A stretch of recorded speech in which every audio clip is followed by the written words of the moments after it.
Sebelum saya lebih jauh, tekankan lagi tadi yang Sis Emil bilang bahwa ini bukan saran finansial dari kita. Saya nggak nyaranin untuk beli Bitcoin atau jual Bitcoin atau beli jual apapun juga. Jadi silakan riset sendiri bagus atau enggak, Bitcoin itu cryptocurrency itu bagus atau enggak, cocok atau enggak untuk masing-masing. Bitcoin dan cryptocurrency itu bukan untuk semua orang, belum tentu cocok. Semuanya. Ya, saya akan bicara cryptocurrency, mungkin view saya sedikit berbeda dengan pembicara pertama gitu ya. Oke, ini, nah, mari kalau kita melihat ke Bank Indonesia ya, Undang-Undang Nomor 3 Tahun 2004 gitu ya, ini bukan pertama kali China melarang gitu ya, tapi dia sekarang melarang. Kemudian kalau kita lihat beberapa hari terakhir, mata uang kripto kembali tertekan turun, tadi juga udah disampaikan di awal gitu ya, jadi otoritas. Nah, kemudian kalau kita lihat ini beberapa statement yang keluar gitu, dan ini saya bicara di awal tentang pembentukan nilai fundamentalnya, ini beberapa statement gitu ya dari Bank Sentral Inggris, dia mengatakan bahwa tidak memiliki nilai intrinsik gitu. Nah, kemudian beberapa menyatakan bahwa aset ini bubble gitu ya, dan ini. Nah, kemudian kalau kita lihat beberapa statement datang dari Federal Reserve Amerika, Jerome Powell menyampaikan bahwa ini masih sangat spekulatif ya aset ini. Gitu. Saya tanggapi dulu ya, cepet ya. Yang pertama poinnya Bro Hans, Bank Sentral belum menggunakan Bitcoin. Oke, kebanyakan bank sentral betul belum menggunakan Bitcoin karena kita di dunia Bitcoin itu kita udah tahu. Pertama yang mengadopsi Bitcoin itu pertama adalah kutu komputer, bukan kutu buku tapi kutu komputer. Jadi contohnya si Laszlo Hanek tadi. Setelah itu adalah retail investor, yaitu seperti orang-orang yang ada di Zoom ini. Kita adalah retail investor. Setelah itu baru institutional investor. Contohnya seperti Paul Tudor Jones sama Michael Saylor tadi. Bank sentral itu paling terakhir. Jadi kita udah lama membicarakan tentang ini. Jadi bank sentral kemungkinan besar akan mengadopsi tapi belakangan setelah institusional. Jadi mungkin 5 tahunan lagi. Lalu yang kedua, nilai Bitcoin itu harusnya dari penggunaan untuk transaksi. Nah ini saya sangat tidak setuju. Kenapa? Emas itu nilainya besar, 12 triliun US dollar, tidak pernah digunakan untuk transaksi. Emas itu ada nilainya kenapa? Karena banyak orang menyimpan emas. Jumlahnya terbatas, banyak orang mau beli emas, mau menyimpan emas, makanya nilai emas itu ada.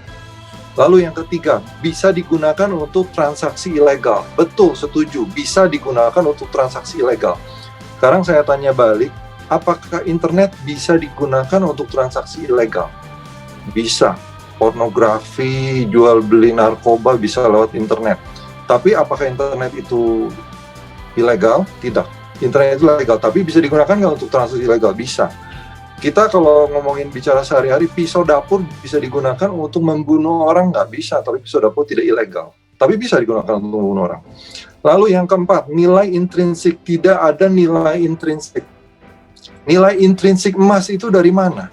Apakah karena dia mengkilap, atau karena dia tidak bisa karatan, atau karena dia bentuknya bisa dirubah-rubah semau kita, tidak akan hancur.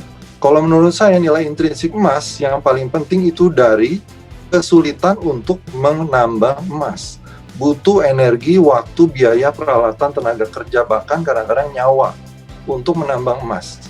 Kalau emas itu mudah ditambang, mudah ditemukan, maka dia kilap, nggak bisa karat, dan lain-lain, itu tidak ada gunanya. Harga emas akan murah. Kenapa? Karena mudah digali. Walaupun dia punya properti fisik yang saya sebutkan tadi. Nah, lalu yang kelima, bank sentral nanti akan mengeluarkan mata uang. Dan itulah yang sah. Bisa jadi, karena sekarang China sudah mengeluarkan digital yuan. Lalu mungkin bank sentral lain akan mengikuti. Itu mungkin saja, tapi perbedaan mendasar dengan Bitcoin itu apa? Mereka itu centralized, dikeluarkan oleh Bank Sentral China, Bank Sentral Amerika, atau semuanya gabung. Bank Sentral dunia gabung bikin satu untuk global currency. Tetap aja centralized, ada yang mengatur. Beda dengan Bitcoin. Lalu spekulatif, betul, Bitcoin itu spekulatif karena kita masih dalam proses. Seperti tadi yang saya bilang, kita ini masih proses dari collectible ke store of value. Artinya masih spekulatif. Kalau kita sudah mantap di store of value, itu baru sudah lewat dari spekulatif. Setelah kita lewat beberapa tahun, kita akan jadi medium of exchange, baru kita akan jadi mata uang. Jadi memang betul yang Bro Hansa dibilang bahwa ini tujuan akhirnya itu digunakan sebagai mata uang. Tapi sekarang belum bisa. Kenapa? Karena nilainya masih naik turunnya gila. Bisa turun 50% dalam 2 hari. Jadi belum optimal digunakan sebagai mata uang. Tapi betul, akhirnya kalau nilainya sudah stabil, nggak tahu kapan, akan digunakan sebagai mata uang. Nah, sekarang prosesnya itu masih sebagai komoditi. Nah, jadi ada 6 poin tadi, saya cepat aja, Sis Emil. Silakan untuk yang lain. Wow,